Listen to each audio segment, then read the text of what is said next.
In 1997, a book was published that would go on to sell over 32 million copies across 51 languages. It wasn't written by an economist. It wasn't peer-reviewed. It had no footnotes, no citations, no academic credentials attached to it. And yet, it changed how an entire generation thinks about money. More than any textbook, more than any university course, more than any professor with a PhD in economics. The book is Rich Dad, Poor Dad. And if you've read it, you probably remember exactly where you were when something in it clicked for you. Maybe it was the moment Kiyosaki described the rat race, working harder and harder just to pay more bills that never go away. Maybe it was the line about your house not being an asset. Maybe it was the idea that the rich don't work for money. Money works for them. Something landed, something shifted, and then, for most people, nothing changed. Welcome to Warren's Portfolio, because here is the question that nobody in the personal finance world asks out loud. If this book is so powerful, so life-changing, so paradigm-shifting, why are the majority of people who read it still broke 10 years later? That is not an insult. That is a clinical observation. And today, I am going to give you the most honest psychological review of Rich Dad, Poor Dad that has ever been made on this platform. Not a book summary, not a fan video,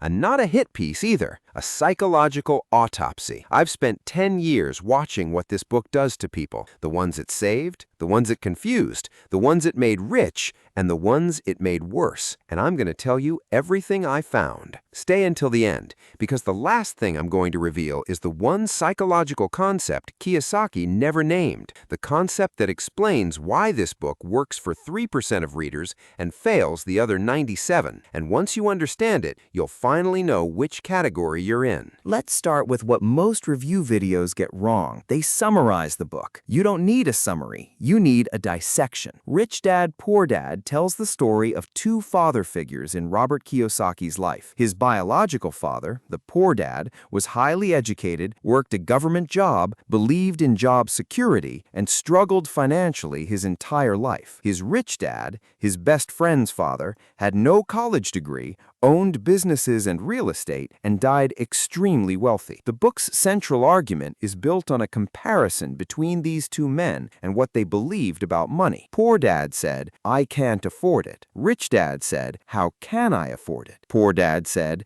"Study hard so you can get a good job." Rich Dad said, "Study hard so you can build or buy good businesses." Poor Dad worked for money. Rich Dad made money work for him. This is the foundational framing of the entire book. And here is where the psychology begins, because Kiyosaki is not teaching finance, he is teaching identity. The book's primary mechanism is not information, it is identity replacement. When you read Rich Dad, Poor Dad, you are not receiving financial education. You are being asked to identify with one character and reject another. Are you a poor dad thinker or a rich dad thinker? That question, that binary, is the engine driving 32 million copies sold. Because humans are wired for identity. We will absorb almost any information if it comes attached to an identity we want to belong to. Nobody wants to be poor dad. So the moment you open this book, you are psychologically primed to accept Rich Dad's worldview. Not because you've evaluated it critically, but because rejecting it would mean admitting you're the other guy. This is not manipulation in a malicious sense. It is simply an extraordinarily effective use of narrative psychology. And it explains why the book feels so powerful, even when the specific financial advice is, and I will say this carefully, incomplete at best. Now, let's talk about the 4 core financial concepts Kiyosaki introduces, because some of them are genuinely brilliant, and some of them are genuinely dangerous when misapplied. Concept 1. The cash flow quadrant. Kiyosaki divides all income earners into 4 categories: employees, self-employed, business owners, and investors. The left side of the quadrant, employees and self-employed, trade time for money. The right side, business owners and investors, build systems that generate money without their direct time. This framework is not original to Kiyosaki. Versions of it have existed in business literature for decades, but the way he presents it as a journey from left to right, from dependence to freedom, is genuinely motivating. And the core insight is real. There is a structural difference between income that requires your time and income that doesn't. Concept 2. Assets versus liabilities. Kiyosaki's most famous definition: an asset puts money in your pocket. A liability takes money out of your pocket. By this definition, your house, which most Americans consider their greatest asset, is actually a liability because it takes money out of your pocket every month through mortgage payments, taxes, maintenance, and insurance. This single idea caused enormous controversy when the book was published. Financial advisors hated it, homeowners were offended by it. But here's the psychological truth. It's not technically wrong, it's just radically simplified. A primary residence can be both. It can build equity over time while simultaneously generating monthly outflows. The nuance matters enormously when making real financial decisions. But nuance is not what sells 32 million copies. Provocation does. Concept 3. The rat race. Kiyosaki describes the cycle of working harder to earn more, spending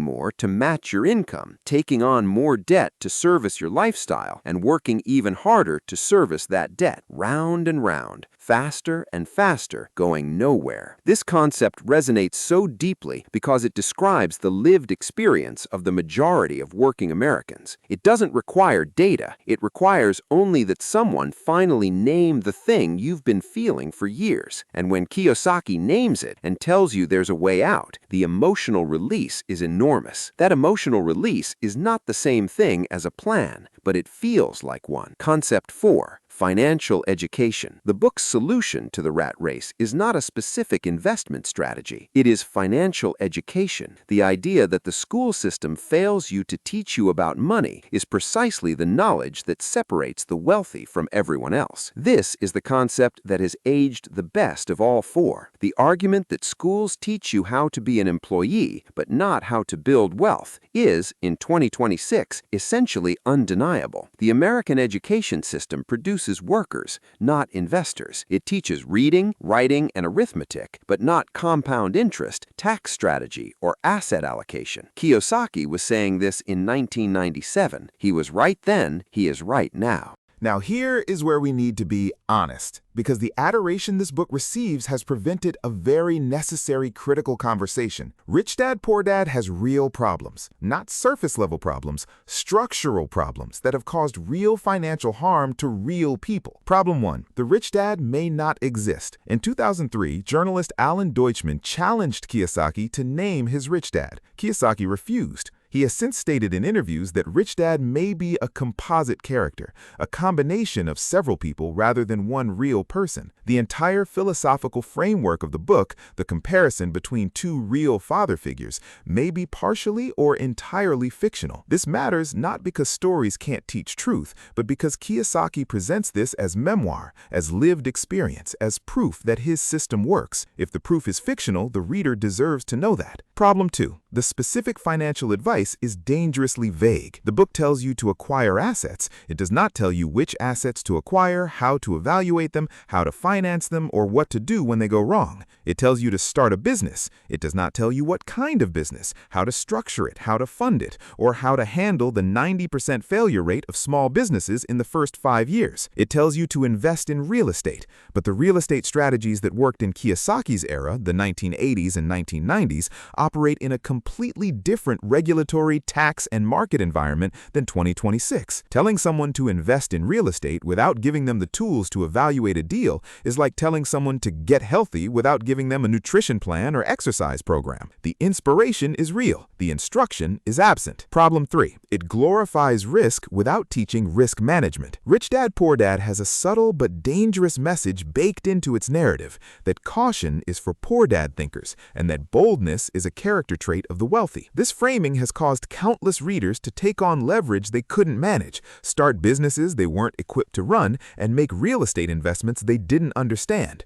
because the book made them feel that hesitation was weakness rather than wisdom. The wealthy don't avoid risk, but they manage it systematically. They use due diligence, they use diversification, they maintain liquidity reserves, they exit bad positions quickly. None of this appears in Rich Dad, Poor Dad. Problem 4. The author's own financial history is complicated complicated. In 2012, Robert Kiyosaki's company, Rich Global LLC, filed for bankruptcy, owing approximately $24 million to a business partner. The man who wrote the book on financial intelligence ran a company into bankruptcy. His defenders will say this proves his point, that he took risks, that some didn't work out, that failure is part of the journey. His critics will say that a man who cannot manage a publishing and education company's finances should be assessed carefully before being trusted as a financial advisor. I'm not here to make that judgment for you. I'm here to make sure you have the information to make it yourself. Here's the part that nobody talks about, because it requires us to move past the debate of whether the book is good or bad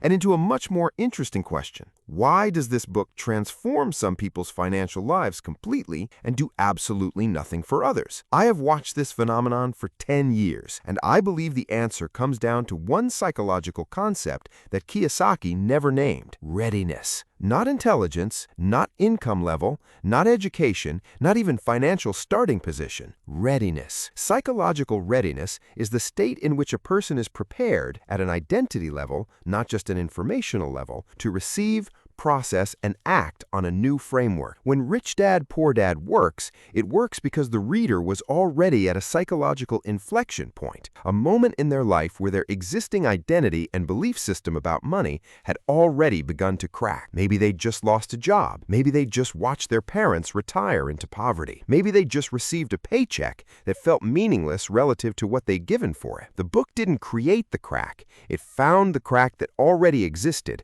and poured in a new framework before the old one could seal back up. This is why the same book produces millionaires and produces nothing, depending entirely on when in a person's psychological timeline they encounter it. The 3% who are transformed by Rich Dad, Poor Dad are not smarter or more disciplined than the 97%. They were ready. But here's where it gets even more interesting, because readiness alone is not enough. The readers who transformed their financial lives using this book as a catalyst share a second trait. They use the book as a starting point, not an ending point. They read Rich Dad, Poor Dad, and then they kept reading. They read Graham. They read Dalio. They read financial statements. They took courses. They built specific skills. They used Kiyosaki's framework as a door, and then they walked through it into a much larger room. The readers who stayed broke, read Rich Dad, Poor Dad, felt the identity shift, and stopped there. They told people they'd read it. They nodded knowingly when someone mentioned the rat race. They identified as rich dad thinkers, but they didn't build anything. This is the psychological trap the book inadvertently creates: the feeling of transformation without the behavior of transformation. Reading Rich Dad, Poor Dad can produce a dopamine hit that mimics the feeling of having already made progress. The brain cannot fully distinguish between planning to do something and doing it, and a book that makes you feel like a different person, a rich dad thinker, can satisfy enough of the brain's reward system to reduce the urgency of actual action. This is not Kiyosaki's fault. It is human neuropsychology, but it is a real and documented risk of any motivational content, and it is especially potent in financial self-help. 10 years after reading Rich Dad, Poor Dad, what does the evidence say? Let me give you the categories I've observed, because people don't fall into one outcome. They fall into 5. Category 1. The Transformers. These are the readers who used the book as a true catalyst. Within 2 years of reading it, they had started a business, purchased an investment property, or fundamentally restructured their relationship with earned income. 10 years later, these readers are, by and large, genuinely wealthier. Not because the book gave them a plan, but because the identity shift it produced made them receptive to the plans they found afterward. These people are real. I've spoken to them. They exist. Category 2. The Talkers. These readers absorbed the vocabulary of the book: assets, liabilities, cash flow, rat race, and deployed it in conversations for years afterward. They can explain Kiyosaki's framework in detail. They are still employed in jobs they describe as the rat race. Their net worth has changed, but primarily through their employer's 401k, which is exactly the wealth-building mechanism the book discourages. The identity changed. The behavior did not. not. Category 3, the wounded. This is the category nobody discusses. These are the readers who took the book's risk-glorifying message and applied it to decisions they were not equipped to make. They left stable employment to start businesses without adequate capital, skills, or market research because the book made caution feel like a poor dad trait. They took on real estate leverage in markets they didn't understand because the book made investing feel more accessible than it actually is without specific expertise. Some of them recovered, some of them did not. Category 4, the perpetual preppers. These readers have read Rich Dad, Poor Dad. They have also read every other personal finance book published since. They attend seminars, they listen to podcasts, they consume financial content voraciously, and they have not yet made a single investment because consumption of financial education has become a substitute for financial action rather than a preparation for it. This is arguably the most common outcome of the financial media ecosystem, and Rich Dad, Poor Dad, as the entry point for millions of people into that ecosystem, bears some responsibility for the pattern. Category 5, the unaffected. These readers read the book, found it interesting, and returned to their existing financial behavior within weeks. No lasting identity shift occurred. This is not because they were unintelligent, it is because they were not at the psychological inflection point required for the book's framework to penetrate deeply enough to produce behavioral change. So here is the verdict. Not a score, not a rating, a verdict with evidence. Rich Dad, Poor Dad is one of the most psychologically effective pieces of financial content ever produced. It uses narrative, identity, and emotional resonance to deliver financial concepts in a way that bypasses intellectual resistance and lands at the level of belief. For that, it deserves its place in history. It is also incomplete, occasionally inaccurate, and structurally dangerous for readers who treat it as a sufficient financial education rather than an introduction to one. For that, it deserves honest criticism. The book is not your enemy. It is also not your advisor. It is a door. The only question that actually matters, is what you do after you walk through it. Here is the framework I would give to anyone who has read Rich Dad, Poor Dad and wants to know what comes next. Step 1. Accept the mindset shift, but verify the claims. The identity reframe the book offers is genuinely valuable. The specific financial claims require verification against current market conditions, tax law, and your personal financial situation. Step 2. Build specific skills, not just general awareness. Kiyosaki talks about buying real estate. Learn specifically how to evaluate a rental property, cap rates, cash-on-cash returns, vacancy rates, local market dynamics. General enthusiasm is not due diligence. Step 3. Do not confuse financial vocabulary with financial competence. Knowing the difference between an asset and a liability, as Kiyosaki defines them, is not the same as knowing how to build a portfolio of income-generating assets. Vocabulary is the beginning of learning, not the conclusion of it. Step 4. Protect yourself from the dopamine trap. Set a specific, measurable financial action that you will complete within 30 days of consuming this content. Not a plan, an action. Open a brokerage account, make your first index fund contribution, schedule a meeting with a fee-only financial advisor, something with a completion date attached. Step 5. Read what comes after. The books that build on Kiyosaki's framework with specificity and rigor include The Millionaire Next Door by Thomas Stanley, The Simple Path to Wealth by J.L. Collins, and for those interested in real estate specifically, the book on rental property investing by Brandon Turner.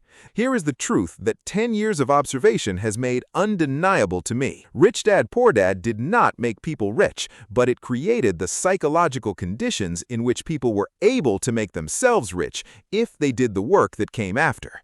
The book is a spark. Whether it starts a fire depends entirely on what you build around it. Warren didn't build his financial life on a single book. He built it on the decision that the book was a beginning, not a destination. Subscribe now because the door Kiyosaki built has been open for 30 years. Most people are still standing in the doorway.